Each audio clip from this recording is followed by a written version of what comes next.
পার্বত্য চট্টগ্রামে বিভেদের পেছনে বিদেশি ষড়যন্ত্র রয়েছে, তবে বাংলাদেশি হিসেবে ঐক্যবদ্ধ থাকলে সব সমস্যার সমাধান সম্ভব। কথা বলেছেন স্বরাষ্ট্রমন্ত্রী সালাউদ্দিন আহমেদ। আর তথ্যমন্ত্রী জহিরুদ্দিন স্বপন যুক্তি দেন, দেশে অভিবাসী না থাকায় আদিবাসী শব্দটি অপ্রাসঙ্গিক।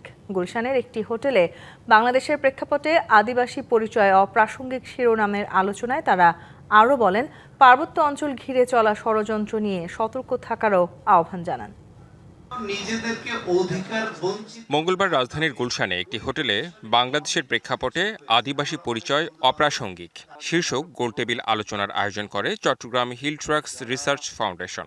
ছোট সম্প্রদায়ের দেশের ক্ষুদ্র নৃগোষ্ঠীদের সাংবিধানিক ও সামাজিক পরিচয় কি হবে, ঐতিহাসিক ও নৃতাত্ত্বিক বিভিন্ন প্রসঙ্গ টেনে সাংবিধানিক স্বীকৃতি এবং শব্দের সঠিক ব্যবহারের উপর গুরুত্ব ও মতামত তুলে ধরেন দেশের বিভিন্ন নীতি নির্ধারক, গবেষক ও বিশিষ্ট ব্যক্তিরা। কিন্তু আমাদের সার্বভৌমত্বের প্রশ্নে, এই আমাদের অখণ্ডতার প্রশ্নে আমার মনে হয় এক জায়গায় আমাদেরকে আসতে হবে। যখন বাংলাদেশ স্বাধীন হয়ে গেল, বাংলাদেশের যে ভূখণ্ডগুলো পাকিস্তান বলে স্বীকৃতি ছিল সবগুলো বাংলাদেশের টেরিটরির অখণ্ড অংশ। সুতরাং এই 1900 সালের আইন এখানে আর চলবে না। আলোচনায় অংশ নিয়ে তথ্য ও সম্প্রচার মন্ত্রী জহিরুদ্দিন স্বপন জানান, দেশে যেহেতু কোনো অভিবাসী নেই, সেই ক্ষেত্রে আদিবাসী শব্দটি অপ্রাসঙ্গিক। বাংলা কিউআর যেখানে, নগদ পেমেন্ট সেখানে। সারা দেশে 10 লাখেরও বেশি মার্চেন্টে নগদে পেমেন্ট করুন খুব সহজে। আমাদের দেশে যেহেতু কোনো অভিবাসী এসে দখল করে নাই, একটা নৃতাত্ত্বিক বিবর্তনের ধারায় আমরা এই জাতি জন্ম নিয়েছি। অভিবাসীদের চশমা দিয়ে কিন্তু এই জনমৃত্যুকে দেখা যাবে না।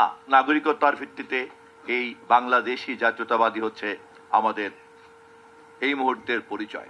আলোচনায় অংশ নিয়ে স্বরাষ্ট্রমন্ত্রী সালাউদ্দিন আহমেদ বলেন, দেশের জনগণ আদিবাসী না হয়ে অধিবাসী হলেই সব সমস্যার সমাধান হবে।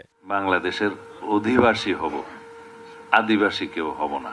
পার্বত্য অঞ্চলে এই দাবি এবং তাদের সাথে দেশের অন্যান্য অঞ্চলে অন্যান্য উপজাতি বা ক্ষুদ্র নৃগোষ্ঠীর কে সাথে নিয়ে এই দাবিটা উচ্চারণ করার মধ্যে এবং তাদের পিছনে কি কারণ থাকতে পারে, সাংবিধানিকভাবে আমরা যেটা এখনো পর্যন্ত স্বীকৃতি দিয়েছি তা হচ্ছে উপজাতি, ক্ষুদ্র নৃগোষ্ঠী এবং বিভিন্ন কালচারের ধর্মীয় ঐতিহ্য, সাংস্কৃতিক ঐতিহ্যকে আমরা বিকশিত করব এবং ধারণ করব। এটা হচ্ছে আমাদের স্ট্যাটাস।